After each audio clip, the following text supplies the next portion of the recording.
अगर आपकी prayer request आपके बच्चे हैं, आप उनको नहीं चाहते जिस तरह आपने संघर्ष किया वो संघर्ष करें।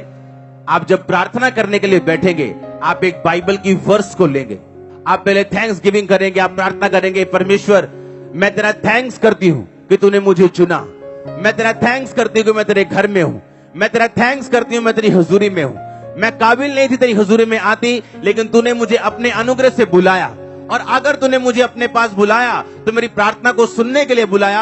अब मैं प्रार्थना करती हूँ तेरे वचन के अनुसार, जो भजन संहिता 112:2 में लिखा कि सीधे लोगों की संतान आशीष पाएगी और धर्मी का वंश प्राकर्मी होगा। अब मेरे बच्चों को छू और उनको ऐसा छू वो प्राकर्मी बने। अगर प्राकर्मी बनने में कोई भी उनकी गंदी आदत है वो छूट जाए, अगर शैतान उनको तंग करता है वो चला जाए।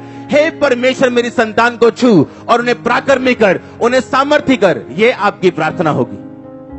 उसने कहा सब कुछ पूरा। अब आपको इमोशनल नहीं, स्पिरिचुअल स्क्रिप्चुअल बनना है। आमीन। ये चर्च उन लोगों के लिए नहीं है जो बाइबल को सुनने के लिए आते हैं, ये चर्च उन लोगों के लिए है जो बाइबल को खाने के लिए आते हैं। उसने कहा इसे खा ले, इसे अपनी आंतड़ियां इससे भर ले। इसे सुनना नहीं है सिर्फ, बाइबल को क्या करना है? कहता खाना है। वचन कहता बाइबल क्या करनी है? कहता खानी, अपनी आंतड़ियां भर ले।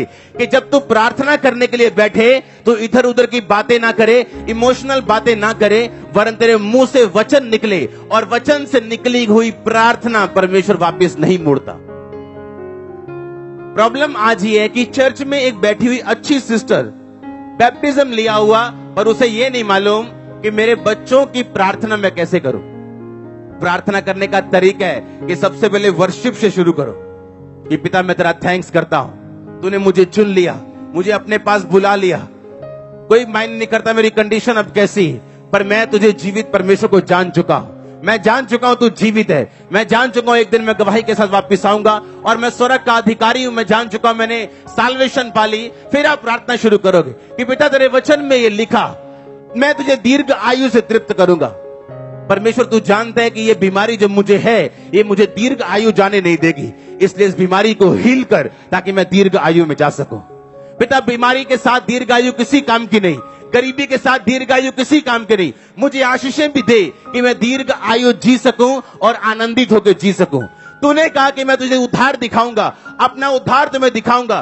तुम मुझे उद्धार दिखा मेरे बच्चों में, मेरी फैमिली में, मेरे फाइनेंस में, मेरी बॉडी में, मेरी स्पिरिट में, मेरी आत्मिक जिंदगी में। आप करके देखो इस तरह से प्रार्थना करके देखो, वचन के बीच से प्रार्थना। हमारी वचन इमोशंस, हमारी प्रार्थना इमोशन के साथ भरी हुई है। हमें लगता है कि हाँ पिता सब जानता है, बाइबल कहती है वो सब जानता है। अगर आप परमेश्वर के सामने अपना केस प्रकट नहीं करेंगे और आपको ये नहीं लिख पता कि बाइबल में कहां आपकी ब्लेसिंग के बारे में लिखा।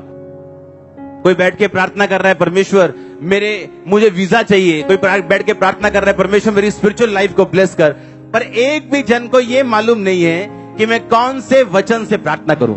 कहां लिखा उसके कोड़े खाने से तुम चंगे हो चुके, कहां लिखा कि वो तुम्हारे अपराधों के कारण घायल किया गया। अगर हमें ये नहीं पता लिखा कहां गया, हम पढ़ेंगे कैसे? अगर पढ़े नहीं तो वचन में, प्रार्थना में हम वचन सम्मिलित कैसे करेंगे और परमेश्वर के सामने अपना केस कैसे प्रकट करेंगे? परमेश्वर कहता अपना मुकदमा लड़, अपना प्रमाण मुझे दे। आप जानते हो आज कुछ लोग अगर सक्सेसफुल हो जाते अपने पास्ट में, यहां ना बैठे होते।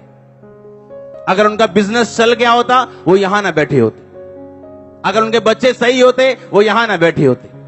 आपको ये बात समझनी है कि परमेश्वर आपकी मुश्किलों को इस्तेमाल करता है आपको अपने घर में लेके आने के लिए और अपना आप प्रकट करने के लिए। अगर मैं अपनी दर्दों को लेकर रोता, बीमारियों को लेकर रोता, तो अब यहां ना होता। अपनी दर्द को यूज करो, प्रार्थना में उसको बदल दो। हालेलुया। अपने चैलेंज के लिए परमेश्वर के सामने प्रार्थना में बैठो और वचन के बीच से प्रार्थना करो। आप एक नए मनुष्य बन के उभरने वाले, मैं देख रहा हूं अपनी आत्मा में। परमेश्वर जानबूझ के अलाउ करता है केवल फेलियर्स को, आपकी लाइफ में मुश्किलों को अपने डिवाइन पर्पस में, अपने ईश्वरीय पर्पस में, अपने ईश्वरीय बुलाहट में आपको दाखिल करवाने के लिए, आपकी एंट्री करवाने के लिए। वो मुश्किल जो आपकी लाइफ में है वो एक एंट्री कार्ड है आपका उस प्रोग्राम में जो जीसस क्राइस्ट के द्वारा डायरेक्ट किया गया। और आप उस प्रोग्राम के हीरो।